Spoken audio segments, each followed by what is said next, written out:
Hi, I'm Sarah Childress. I'm a reporter for Frontline, and today I'm answering your questions about voting.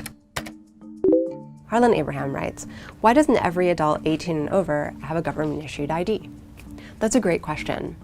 Let's think about what kinds of IDs are issued by the government. There's a social security card, there's your passport, there's a driver's license, there's a citizenship certificate, there's a military ID if you work for the military, and there's a non-driver's ID, usually issued by your state. So, social security card only has your name and your signature.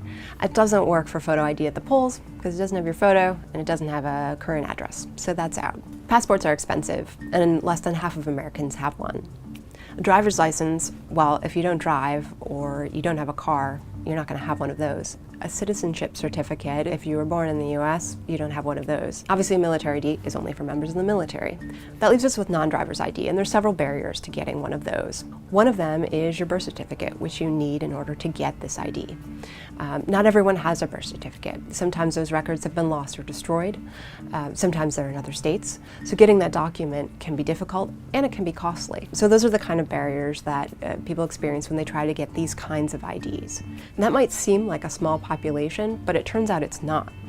In Texas, for example, one of the most populous states in the country, the state estimated that 800,000 registered voters didn't have an ID.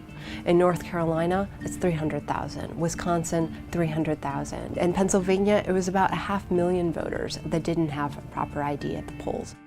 To find out more about what's happening in your state, check out our project, Ballot Watch. Where do I point? Which one? Your right hand? Right hand. Just go like that.